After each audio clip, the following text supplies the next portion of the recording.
Hello, everyone, and we're definitely glad to see you here today, and thank you all for joining us. This is the first in a series of us discussing command and control, or otherwise known by the acronym C2 or CNC. Uh, I'm Keith. I'm joined here today by Fawn.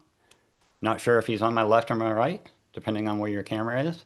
Uh, we're both part of the active countermeasures team, and we want this to be an open discussion format, which includes all of you in Discord. We welcome your questions, comments in Discord. I'll attempt to bring up as many of those as I can during this session. And we also want you to know that this is a safe space to ask questions. You'll never hear from us like that was a dumb question or you should know that. Nothing like that. We should all be here to learn and grow and support each other without judgment. We're all just really here to learn and share information, and I think it just makes us all better. So I'd like to keep that in mind as well. And and our focus here is on malware communication methods and not necessarily about how systems got compromised to begin with. That's a whole other subject. Uh, the reason we focus on the network communications is because it's the common denominator for almost all malware. To function, malware must be able to communicate to the outside world. And this is where we can catch those communications when other internal protections may have failed. So since this is a casual and not really a strict format, we'll likely go in many directions focused on C2. And in case in point, we have Fiesta in the title of this webcast, but this is not an entire webcast about Fiesta. Fiesta, or otherwise known as the Fiesta Exploit Kit or Fiesta EK, is just an example of C2 communications, and we'll briefly touch on that example just to show a C2 example. But we're also going to discuss other examples and other topics right around command and control. And even though we do have a presentation, we want this to be interactive, and we can stop at any time. We can take questions, comments, or whatever input you have. I'm sure I'll be kind of interrupting Fawn as well as he discusses through the presentation. So let's see where this takes us. Fawn, I know you've spent a lot of time examining C2 communications, C2 frameworks, and the like. So I would think that you'd probably want to maybe just start with the basics of command and control, and we can kind of lay a foundation around that, and then we'll go from there. And like I said, this will be an ongoing series, so we're looking forward to it, and we're glad you're all here. So take it away, Fawn. Lovely. Yeah. Yeah, Thanks so much for the beautiful introduction, Keith. thank So I'm you. just going to share my screen. And do you see? Oh, what you see my main I screen see a now, huh? desktop with directories Oh, okay, that's and, not the and a one. creepy purple dude. There we go. Oh, Now I you see a slide. see. Yep, Yeah, there we okay, go. cool. All right. So we're good, right? Yes, we are good. Okay, Yep, great. I see your So slide. yes. Thanks for that beautiful introduction, Keith. Well, welcome everyone. You're Thanks welcome. for hanging out on a Friday afternoon. It's really great to be back with all of you guys. And yeah, so like as Keith said, this is kind of our inaugural lecture on what we're going to call the Command and Convo webcast. And so the topic for today is Fiesta, but really I feel like Fiesta is gonna be the explicit example. We're going to use as glue to bind together some principles that I want to share with you guys. And so today, because like I said, the idea is really to do a ongoing series, as these things usually go, it's always good to start with a baseline of the fundamentals. And, and it's kind of like banal even saying that, but when we understand the fundamentals, we can recognize things, right? If we were just to like show you guys a bunch of things specific to Fiesta and then say, well, go and, recognize Fiesta out in the wild. Well, Fiesta, truth be said, it hasn't even really been a thing on the radar for quite some time. And so rather what we want to do is really like move beyond the specifics, extricate some like transcendent principles, because that's going to help us not to like just look at something, but understand what we're looking at. And so that's really the goal today, but I would say even kind of like in general with the entire series for us. Hey, Fawn, Yes, I bro. just want to say that, I mean, I think you bring up a great point, right? And I think Yeah. that we need to focus on like prior examples and examples of command and control traffic and not necessarily like on specific signatures, right? Because if you get Yeah. caught up in just looking for a very specific thing, you kind of, in a way, I mean, get tunnel vision, right? So I just Yeah, wanted and to it's also the kind of the classic resilient or brittle versus resilient indicators kind of spectrum. If we just like we can never pattern match as good as machines can, even prior to like the machine learning revolution, right? But especially now. But what we have is an ability to recognize things so that even in novel situations where we perhaps encounter a malware that's brand new, we know enough of the fundamentals to understand that something is off, right? So that's where like the true value for us lies, is like imbibing or integrating those like foundational principles for sure, dude. Yeah. Yep, totally agree. Cool. So that being the case, there are kind of two core concepts that I would love to share with you guys. That my real hope is that today you can walk away, and if you have a greater sense or understanding of these two things, like I think it would have been time well spent together.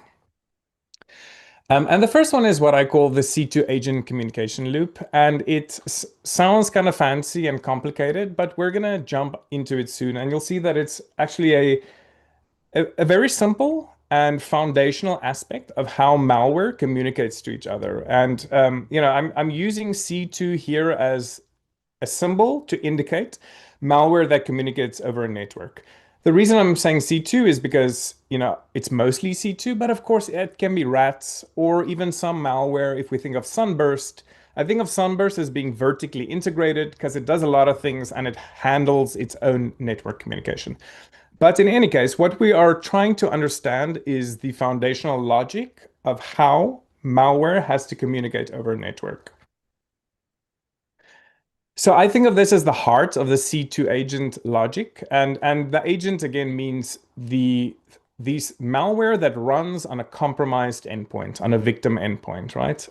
And why I want to put emphasis on this is you'll see, and hopefully I'll show you by the end of this lecture, is that quite often when we are looking at network communication of malware, we are really looking at abstractions of what's going on in this agent communication loop. So that's the proxy that we're using to be able to try and recognize malware. So for me, it's great that when we're looking at graphs in AC Hunter or we're looking at data in Rita, it's not just some abstract thing, but we understand what is that actually connected to? What is it that we're actually looking at, right? And then the next thing, it might maybe be a little bit dry, but I'm going to move through it quickly. And it's really like, what is a histogram? And I want to talk about it because I want to make sure we're all on the same page. A histogram, obviously, it has nothing to do with security or malware. It's a very, very common, like elementary idea in statistics more broadly. But the reason I want to talk about it is because it does play a very fundamental role in AC Hunter, right? And I want us to understand exactly what a histogram means so that when we go and look at the histograms in AC Hunter, we understand exactly what it's telling us, right?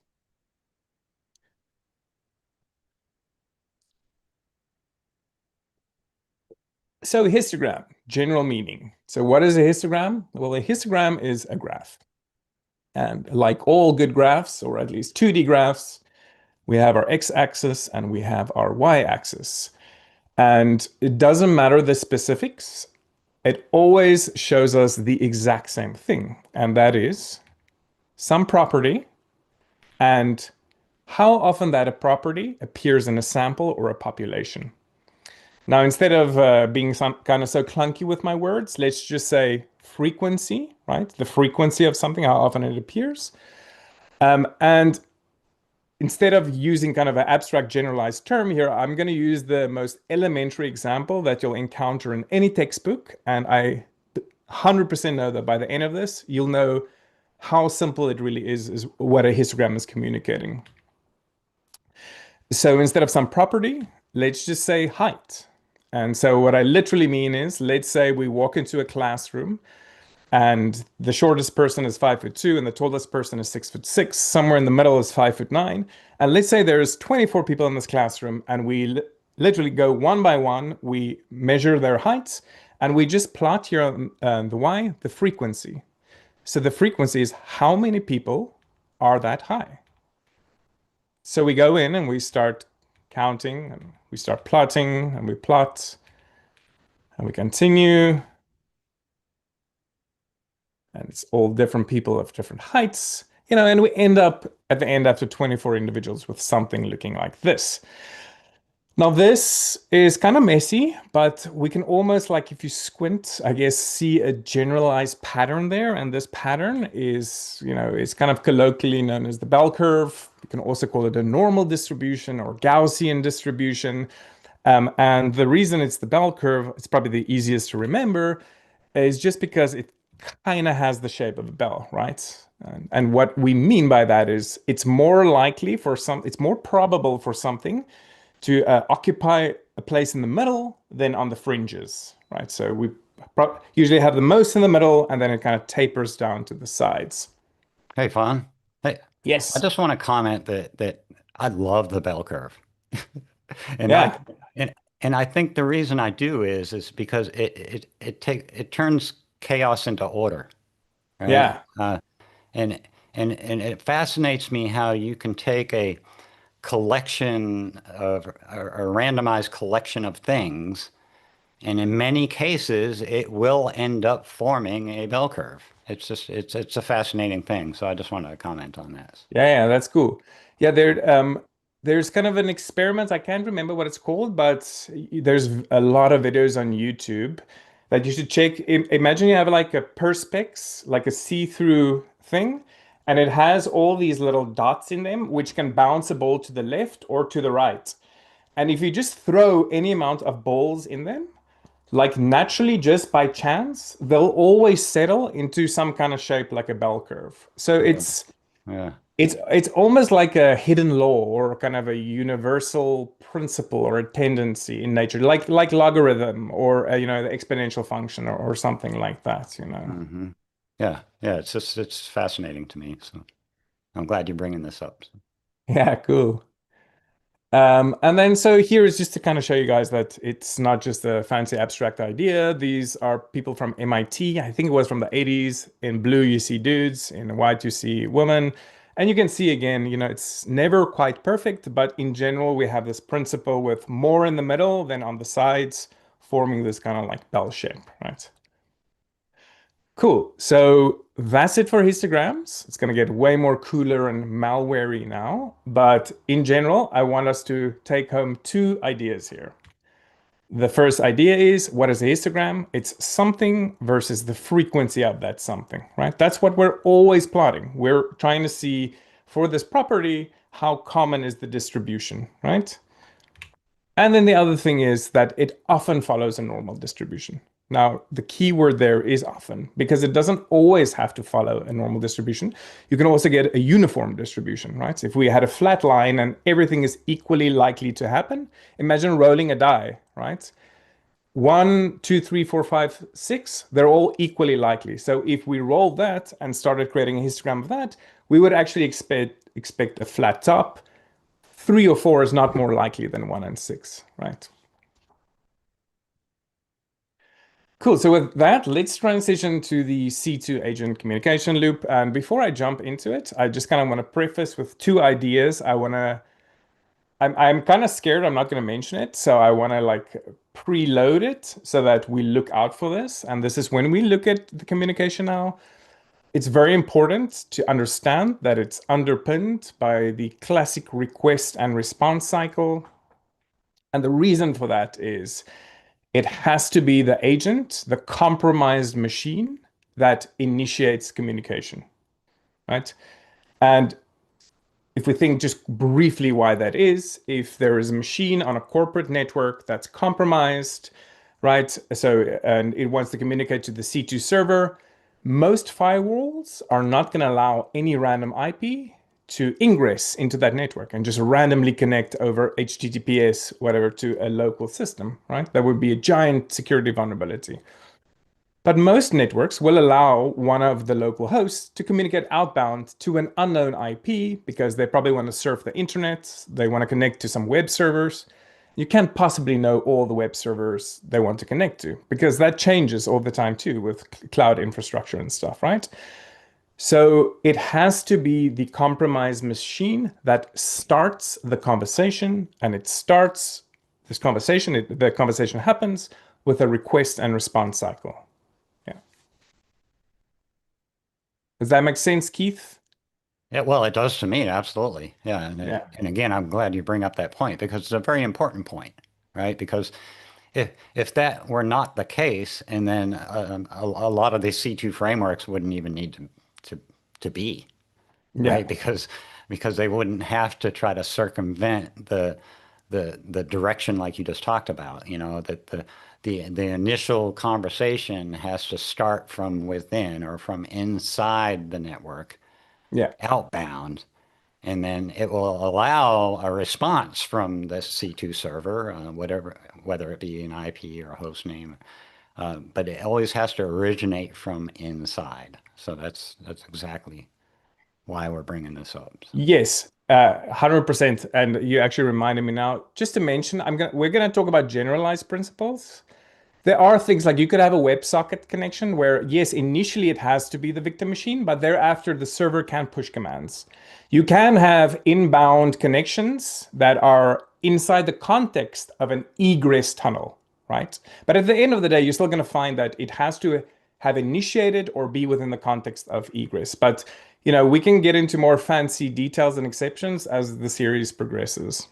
And Fawn, Linux girl, which good to see you here again. So she's asking, would I be able to see a pattern, such as the frequency or request and response? So, Linux girl, if you don't mind, let me share the slides because I think I'm going to answer that. But if at the Okay. end you feel like I didn't answer it, then ping Keith and I'll try to put more clarity on whatever aspect wasn't that clear. But in many ways, what you're asking is almost what this entire lecture is about the pattern that's produced by the communication, and frequency certainly is a key aspect of that, right? Yeah. And even if we think of frequency, what is it predicated upon? On timing, right? Like how often something occurs. If something happens 10,000 times per second, right? You can also have a period there. And we're very interested in the period actually. But obviously the inverse of that is the frequency, right? Yeah. And great question. Yeah, thank you. And keep Thank them you. coming, guys. Yeah. So we have our C2 agent and we have our C2 server. So just imagine, put your imagination goggles on. The C2 agent on the right, that's a compromised victim host on a LAN, and it is behind a firewall. And the C2 server is out there, and it's kind of like the C2 agent wants now to communicate to the server so that the bad guy can perform their operations. Right? And so, as we just put a lot of emphasis on, it has to be the C2 agent that initiates communication. I'm going to use HTTP or HTTPS as the example here. It's probably the most common protocol, but it really could be DNS or ICMP or NTP. They all still require the agent, the local compromise host, to initiate the communication. But in this case, it's a get request because it doesn't really have to send data because this first request it sends is what we sometimes call the check-in or the heartbeat. And it just means, by way of convention, it's asking the server, hey server, do you have a job for me? And then of course the server can respond. Well, it received a request, so it'll send a response, and the response is a response body. They'll probably be an encrypted blob of data with a JSON, and one of the JSON fields is like job. It's a Boolean, so it can be true or false. And it can have a byte array as then the actual instructions in case it's true. But at the end of the day, the server is going to respond to that request. Do you have a job for me? With yes, I do have a job for you. Here it is. Or no, I don't have a job for you. And now the next step will be a response again from the agent. But this will only happen in case it was true, in case there was a job that was issued. And the job that was issued is not a long running job, right? If it's something that needs to kind of happen in the background for, let's say it has to archive of gigabytes of data, it's probably going to has logic to come back and send that back when it's completed that task. But let's just say it asks, hey, can you run who am I want to know what the host name of the victim is. If it's something very quick like that, it'll run the command, it'll capture the output, again, probably encrypt it, put it into this time it needs to send data. So it's probably not going to use a get. It's going to use something like a post so that it has a body to encrypt the blob of data in and to send it back. Now, when this is done, when this kind of like back and forth request and response ping pong is completed, there's a period of sleep. And when I say sleep here, all I mean is nothing is going to happen for some period of time. And then this entire thing is going to repeat itself. And if you can recall, I called this C2 agent communication loop. Well, this is our loop. Do you have a job for me? Yes, I do. Here are the results. Go to sleep. Do I have a job for you? No, I don't. Go to sleep, right? This thing just repeating itself over and over.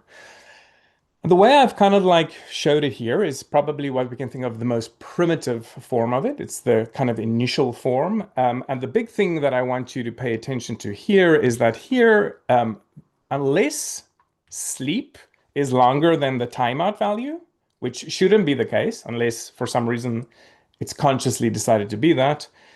But unless it's more, this is never going to disconnect. So it is going to be one long connection. Yes, there is a sleep period, right? And yes, but the sleep period just dictates when will it start its new round, but it's all within the context of one long single connection. The thing is about a long connection is that it's fairly trivial to detect, really. So if we think also back to the Metasploit days, that was kind of classic what it did, one long connection. And any of you that have worked with Rita or AC Hunter, you would have seen that, for example, here in AC Hunter 6, on the homepage, we'll immediately see what is the longest connection in the data set. And then we have a specific module to look at long connections. And I also actually just want to briefly mention total duration here doesn't mean one long continuous connection. It's cumulative connection, right? So if I was connected for 40 hours, disconnected, reconnected for 40 hours, it's going to say 80 here. It's not going to say 40, right? Because otherwise, think about it, it would be very easy to just disconnect and reconnect the whole time. So the thing is about long connections is how I think about them conceptually is they'll always rise to the top, right? After some period of time, you look at this table as a good threat hunter and you see this is a weird connection. It's extremely long. It's to an IP that doesn't make sense. What's going on here?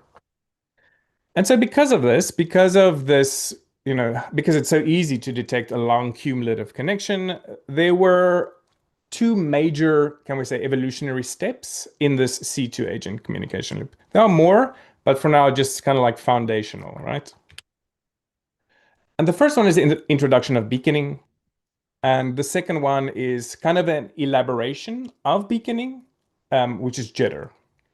Hey, Fawn, I Yes, just Roland, want to interrupt for just a moment and please just do. kind of clarify that the reason it evolved and the reason for the evolution is the people that initially were writing some of the malware that would just open a connection, leave it open, were getting caught more frequently in doing so. Exactly Yes. how you described it was showing just as a long connection, which is kind of an outlier in most networks. Most networks, you're not going to have machines that just open a connection and leave it open. There's always exceptions to that. But in general, most of your traffic is not going to just leave a connection open for a long time. So they ended up getting caught by that. So that's why the evolution started to where they started moving into more based on frequency of connections and beaconing. So I just want to kind of put a nail on that too. So Great. Yeah, thanks, brother. Yeah, absolutely. And I think it also highlights a more interesting universal principle is kind of this idea of the co-evolutionary arms race. You know, attackers invent something, defenders catch up to it. It's easy to catch, and then like it kind of like forces you to evolve. They invent something, and then we get better at catching that. And you know, that's kind of like always happening, right? Always yeah, going to happen. Yeah. exactly. That's what I was going to say. We're in that right now.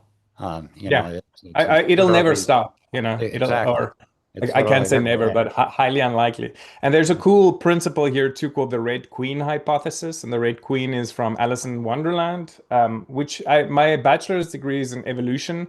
So it's this idea that things co-evolve and they're always going to keep pushing each other. And the Red Queen hypothesis is you have to continually run faster just to stay in the same place, basically. And that's this idea. Like we're just complexifying each other, right? But there's at no point will defenders start catching like this indicator and then attackers are like, oh shucks, well, we had a good run, boys, but let's hang up our boots now because, you know, we can't evolve beyond this, you know. Yeah, Time to yeah. go get an honest paying job now, you know. Yeah, yeah.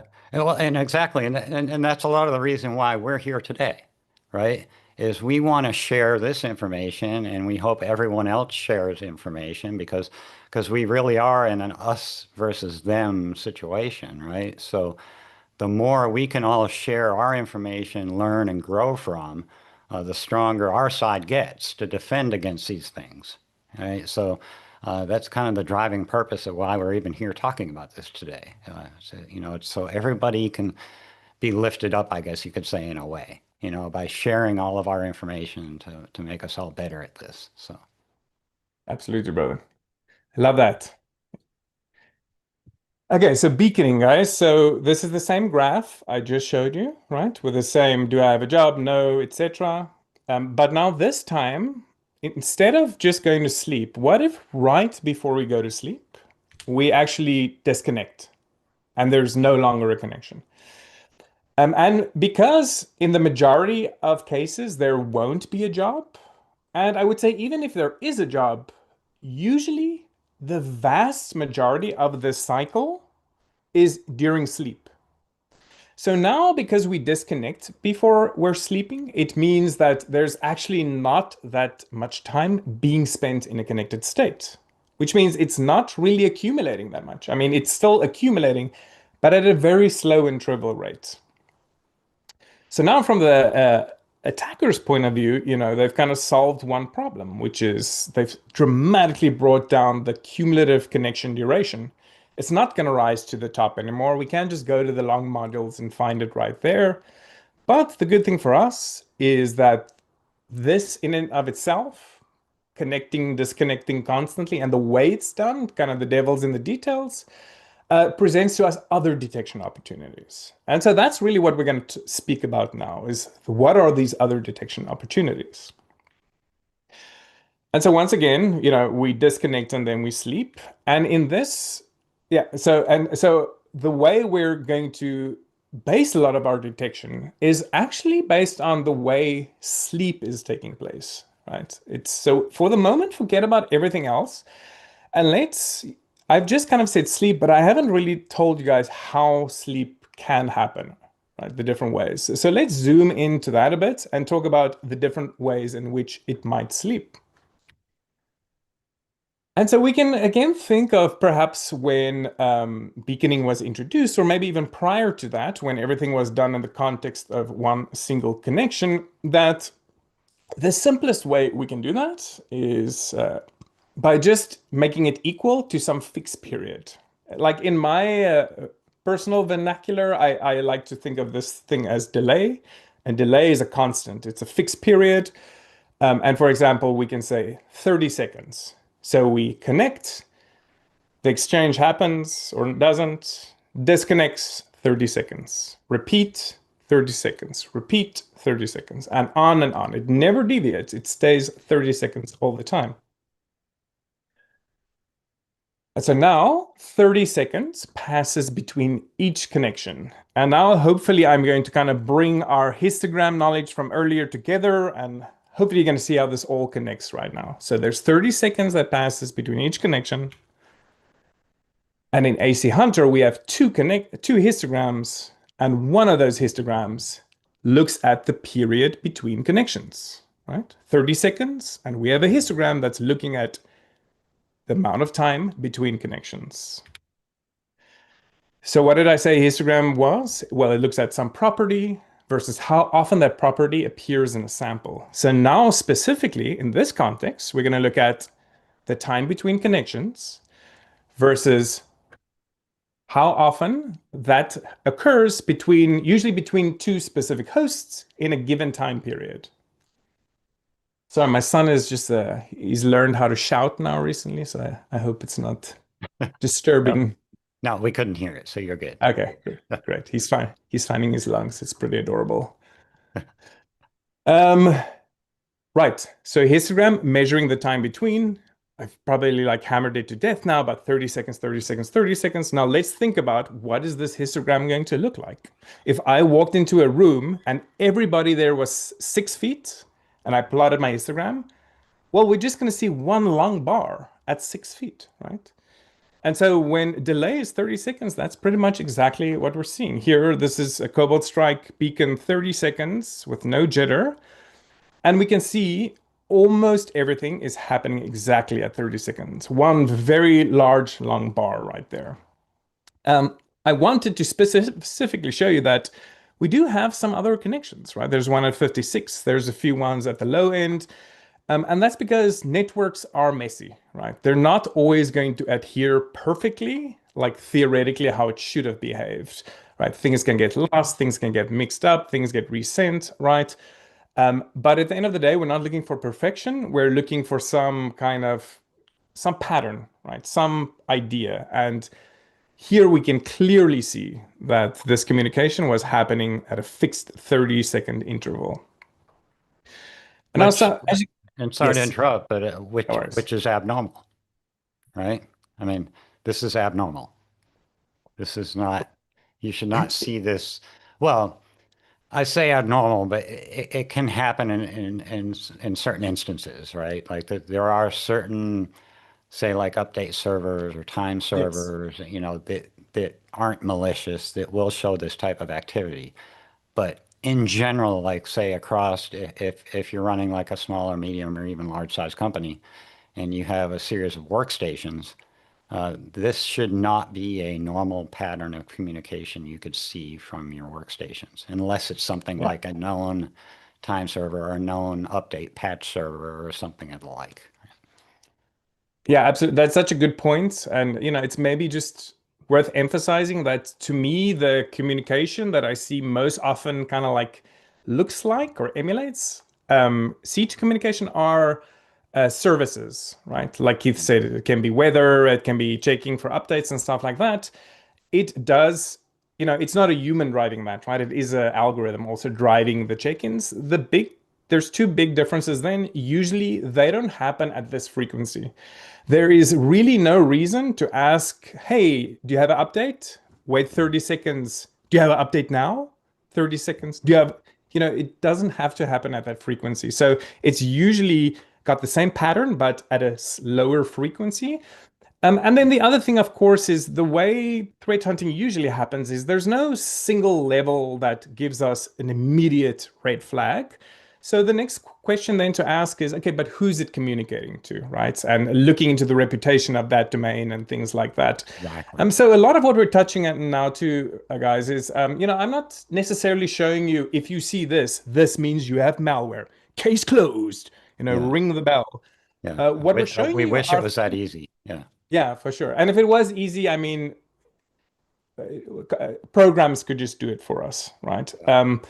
It's, threat hunting in many ways is like being a detective. It's building a case. It's like, oh, I have a lead. Now I follow up. Now I kind of like, okay, my case is a bit stronger. Is it definitive? No, it's not definitive. I gather some more evidence. So in this case, what we're sharing here are the initial things that should at least pique your interest. and make you want to look into things deeper. And then as we go along in the series, we'll look at these things that we can, the follow-up questions we can ask Yeah, ourselves. exactly, Fawn. I think you just said that beautifully, and a lot of the context here is the destination. What's the destination of this traffic? Because yes, we can focus on the signals and the timings, but which is very important also. Obviously, it's very crucial to identify C2 channels, but also it's like what is the destination, because that gives you a lot of answers as well. And you just brought that up. And I'd also like to bring up a question from Can't Never Could. What a great name. He's asking us, what if the communication is CDN traffic? Is what? CDN traffic, going to a content delivery network. Yeah, I mean, there are other specific, CDN, like they say, is kind of like mostly dead right now, so it's obviously much harder for the kind of destination and the SNI to not match one another.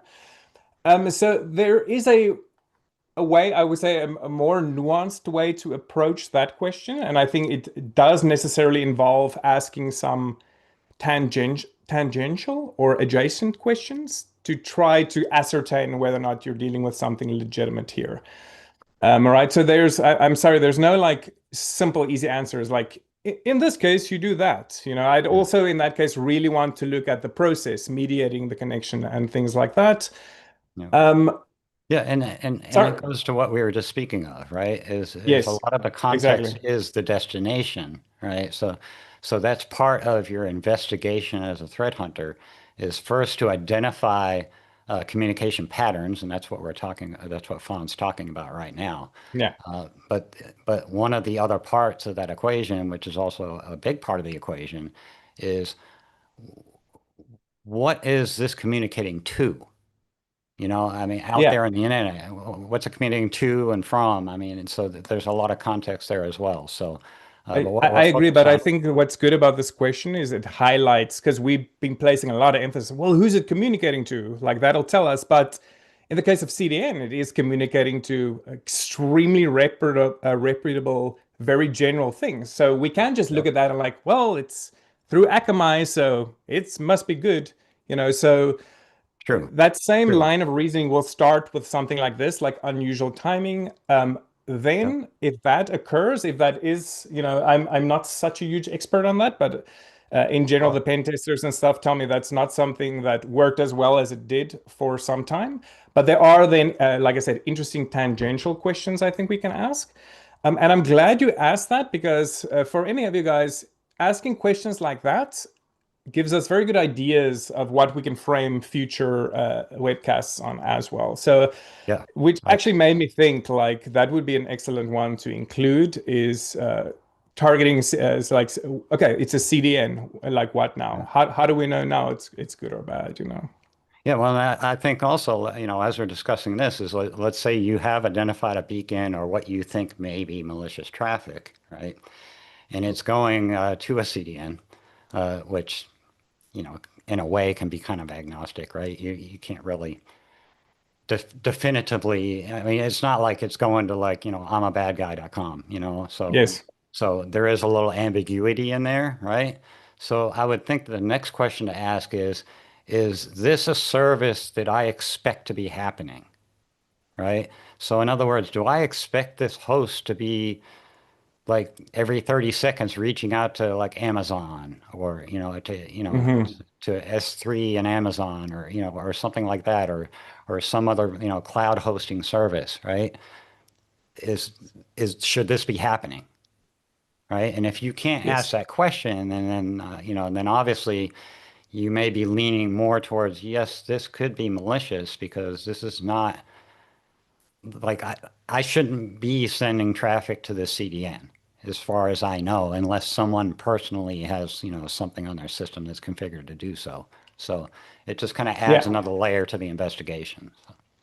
Absolutely. Definitely not a black and white. Many shades of gray. What was it? Can't, never, could. That was the person that asked that. Yeah, can't never could. Yeah. Great question. Thank you so much. It Sorry, is. Yep. We kind of fluffed around the response. This would be a great thing. There's just a lot of nuance that goes into it, and I'm kind of don't want to jump to that before we're, kind of doing housekeeping in the more kind of foundational space yet. But thanks a lot for the question. Yeah. Yep. Absolutely. All right, so we're still kind of like, looking at connections and a fixed delay, and we saw now that, okay, perhaps it's not as obvious as the super long connection rising to the top, but, one giant bar at 30-second intervals, that's still pretty obvious. Now, obviously, they could have worked on a 10-minute interval, and then there are other questions we can ask, but still, for me, one long bar, it's definitely something you'd want to investigate immediately.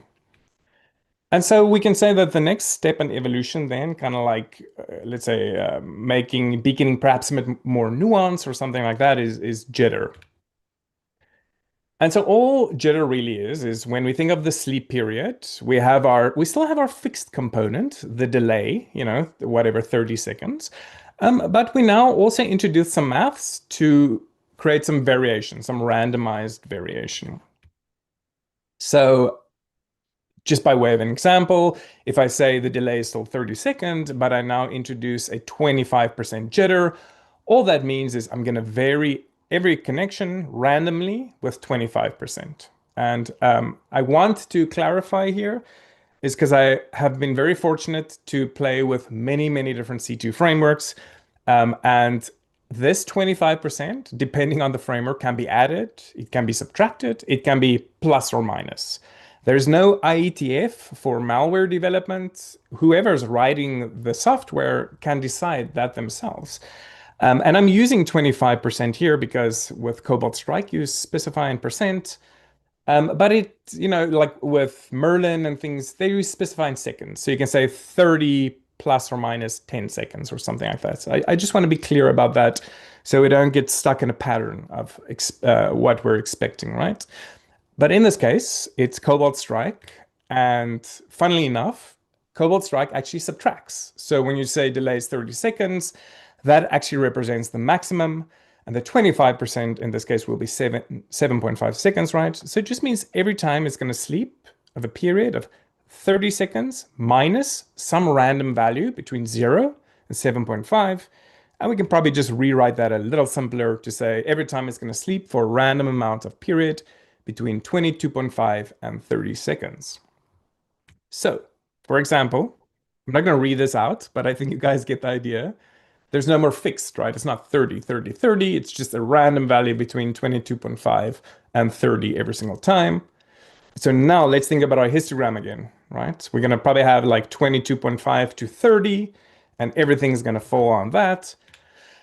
And though this isn't like a beautiful, perfect bell curve, what we often find in many different C2 frameworks is it does tend to produce some kind of bell curve in that range that we're expecting, here being 22 and 30, right?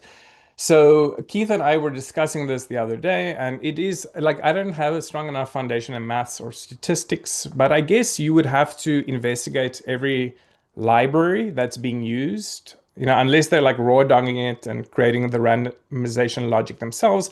They're probably using libraries, and for some reason, it seems to us that a lot of the libraries being used by C2 frameworks create this kind of like Gaussian distribution of values.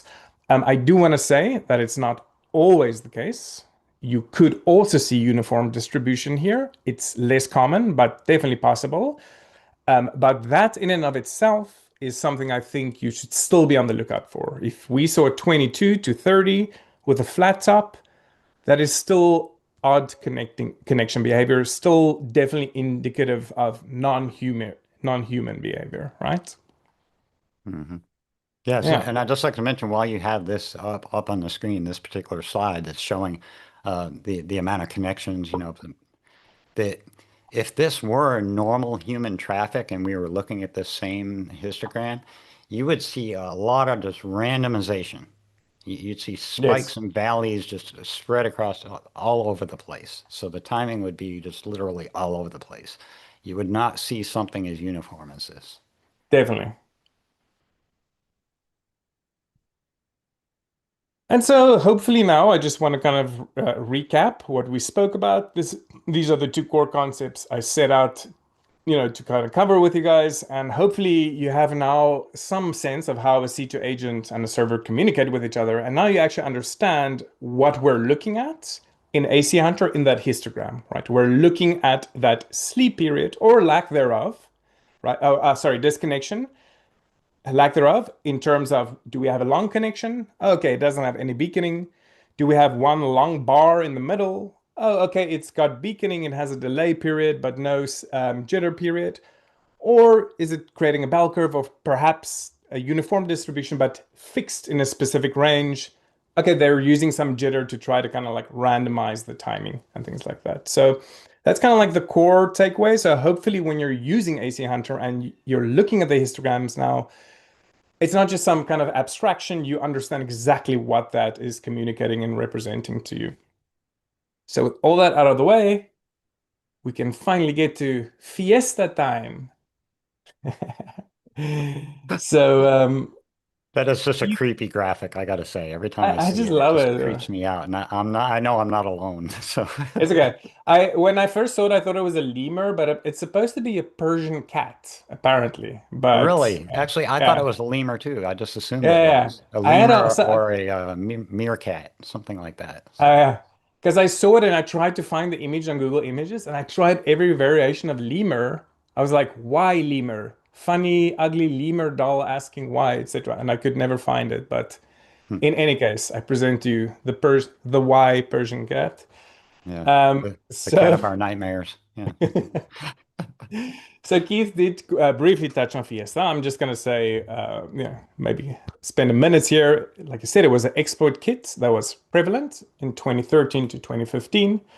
And it actually, that's in many ways, that's not that long ago, but in many ways, that's like, I feel like a different world. And in computer security, definitely things were much Yeah. more relaxed back then. Yeah. And so if you landed on a Fiesta landing page, it was basically able to inspect whether you had outdated a vulnerable browser or plugin. And then without any action, it could drop malware, right? So listen, what I'm saying here is this is an exploit kit. It's just something that provides initial access. The malware that it drops, it could obviously be a wide variety of things. It's the proverbial foot in the door that allows other things to happen then. And so now if we're saying, but we're talking about network communication here, periodical happening over time, but what are we looking at when we're talking about Fiesta? It's an exploit kit. And it's really because, Cobalt Strike introduced this idea around 2015, 2016 of malleable profiles, authored by, Raphael Mudge, who's the creator of Cobalt Strike, and then another dude named Will Harmjoy, who's kind of, I guess one could call him, one of the giants as well. And they basically looked at campaigns. So let's say all the campaigns that were involved with Fiesta as the initial access. And they looked at what were the most common indicators associated with those campaigns. So, in the network communication that ensued after this initial access, what was the delay? What was the jitter? What are all the kind of signature HTTP headers associated with that? And then they recreated these malleable profiles so that you can then run an C2 agent, a Cobalt Strike C2 agent, and emulate the communication that was associated with those campaigns. And so then in 2020, the legendary, extremely legendary Keith Chu, right here. Oh, I would not go that far, Fawn, but thank you. Sorry, I called him legendary in a mock run, and he said, "Don't call me legendary." So No. he's extremely Yeah. legendary, actually. So he did a malware of the day post in July of 2020, in which he ran this malleable profile sample, right? And this specific malleable profile sample, it obviously had all the HTTP headers and other indicators that we could look at in other ways. But specifically, it was the HTTP sample, had a delay of 30 seconds and jitter of 10%. And so now I want us to kind of jump into AC Hunter and see if we, based on what we learned today, if we can make sense of what we're expecting to see and what we can actually see in the sample. Right? So we're going to jump into AC Hunter, just conceptually right here. And when we look at our sample, this is kind of the first thing that we see. And highlighted here is a green rectangle and a red rectangle. Let's start with the red one in the bottom first. And this one is not a histogram, right? We're looking at frequency on the left, but we're actually not looking at a specific property. We're just putting it in 1 hour buckets, and we're asking ourselves how many connections took place per hour, right? Because the thing is, even if we have jitter and a lot of variation, let's say it's extreme jitter, anywhere between 0 and 30 seconds, right? Which means from moment to moment, there's a lot of difference. But usually it averages out over an hour, right? It's just like flipping a coin. You might flip a coin 3 times and it's heads, but if you flip a coin a million times, it's gonna be about 50-50, right? It's because it's averaging out. And so here, specifically, what we're typically looking for is if it was communicating all the time, we want to see kind of a flat top as we see here. This is telling us hour to hour, more or less the same amount of connections took place. Which is also good to know that once again, we touched on background services. They can also produce this. They also tend to produce flat tops. But if you see on the left-hand side, because we're at a 30-second delay, it's about 120 connections per hour. Background services might do 3, might do 5, might do 10, something like that. But it's extremely rare for them to be that kind of like noisy, right? And then back here now, we do see, of course, our histogram, and we can take a closer look at that. And I said it's 30 with 10%, so 30 minus 10%, 30 minus 3. And again, we see kind of our bell curve now between 27 and 30, with a little odd duck at 31, because as I said, networks aren't perfect. Okay?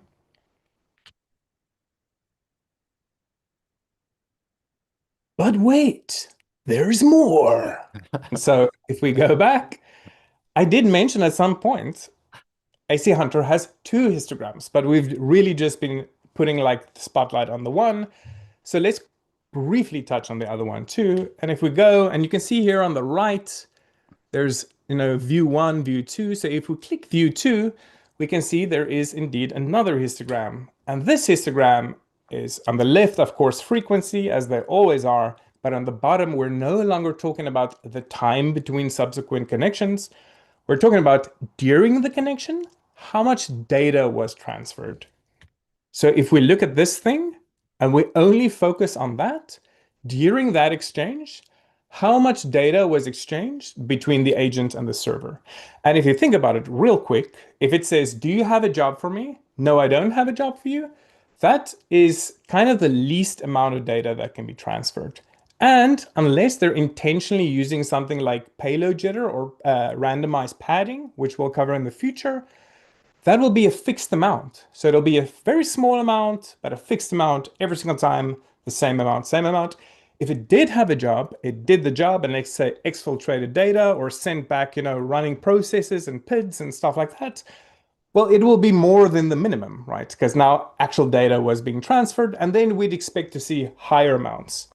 So looking back at this again, we can see in this case, almost all of them were very, very tiny payloads, which to me indicates that most likely this agent ran and it asked for 24 hours, do you have a job for me? And the answer was always no. We see a few little stragglers down here, but the sizes are still relatively so small that if it was data that was being exfiltrated, it might be a few ASCII characters, in that case. So it's at least not a significant amount. And that might also be kind of like random noise again. So now I kind of like rushed on this specific second histogram and kind of like elevated the other one. It's not because this one isn't important. It's because I want to spend an entire lecture talking about this and things we might expect to see here and what randomized jitter looks like and things like that. I want to give it its own lesson. But just for the sake of posterity, I did want to at least touch on this second histogram since we did mention there are 2. Right. And so that's really it, friends. And so I guess our take-home message is histograms are a core part of AC Hunter. They help us visualize C2 communication patterns, right? Let's think about the agent and the server, the time between subsequent connections, the amount of data being transferred. So we can use these two histograms to look at these two foundational aspects of how agents, C2 agents, or again, malware in general communicates back to its server. So with that out of the way, I hope your guys' experiences were unforgettable. But that's it, friends. Thank you. That was great. Thank you, Fawn. Yeah. Go, go. Yeah, and I'd just Ciao. like to mention again that the jitter being introduced to beacon timing is again just another point of the evolution of I guess you would call it this arms race or whatever. But Yes. what drove the need for them to jitter the connection is when they were following a very consistent pattern, like found pointed out, is like something like every 30 seconds. So that they're checking in with the C2 server every 30 seconds. Well, majority of the security tools out there were tuned into that, and they designed their algorithms to catch those kind of beacon signals at very rigid timings. Yes. So the bad guys obviously had to come up with a new plan, and their new plan was to introduce jitter in the timing to offset the timing to where they could bypass those kind of security tools, which was very successful. In fact, it's still successful to this day. A majority of the tools out there that look for beacons work on algorithms that are looking for very consistent, repetitive signals, and they get easily thrown off by jitter. So it's a very important aspect, and I'm glad you brought this up on, and Awesome. especially showed it in the slides. That the jittering of connections can cause a big blind spot in some security tools. So it's For definitely sure. a good thing to focus on and catch. Yeah, cool. I think that's a good kind of like baseline foundation, friends, so that if we move in the future, we're all just on the same page because we're going to be talking, referring to these things constantly. So we just got to make sure everyone knows this. And I do want to mention, I would love to hear some ideas from you guys. Keith and I, our actual overall intention with this series is not always just to have a slide deck. I kind of felt it was necessary today just to kind of share these ideas, but we do want to redo some of our malware of the days and do an actual live threat hunt. So we'd love to hear you guys. We'd love to hear what you guys think about that. Would you like kind of a combination of a lecture and maybe a little live threat hunt?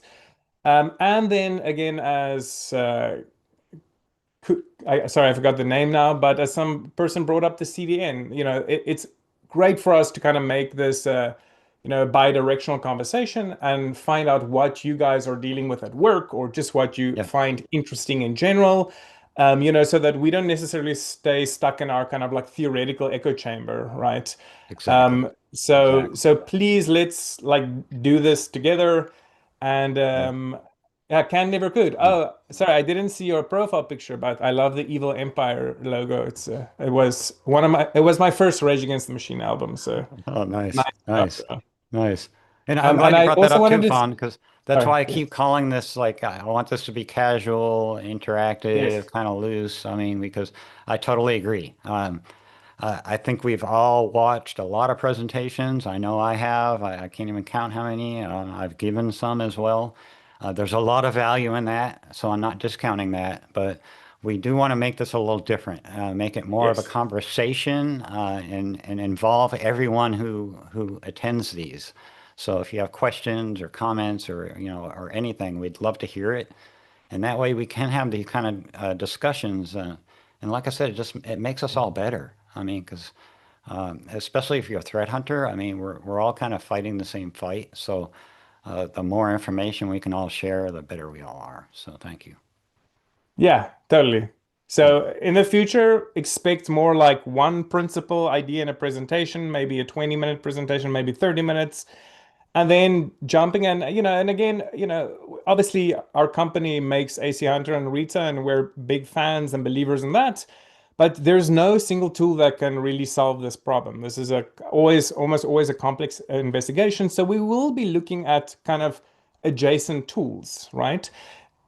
Almost to do any scientific inquiry, different tools give you different perspectives, Yeah, right? Yeah. yeah, Wireshark, AC Hunter cannot give us what Wireshark can give us. It's zooming in, right? It's more of the microscope. So we'll be exploring other things, and then I'm a big believer in network for breadth and endpoint for depth. So for me, often I start in the network to get an overview.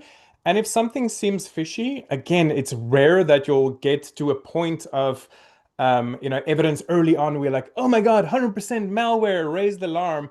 You're more like curious. And as you prod deeper, you often want to then go and look at the endpoint itself as well, because, there's a process mediating this connection, right? And if I look at that process, there's a lot I can learn, and we don't even have to get into it too deeply. There's like 5 things that you can look at. That's the main characteristics of that process that can tell us a lot. So, I'm kind of just spitballing here, but this is a lot of the ideas we have for the series, yeah. to continue to evolve, and just to kind of reiterate, we really invite you guys to be a part of our decision-making process, telling us what you liked, what you didn't like, what you'd like to see more of, etc.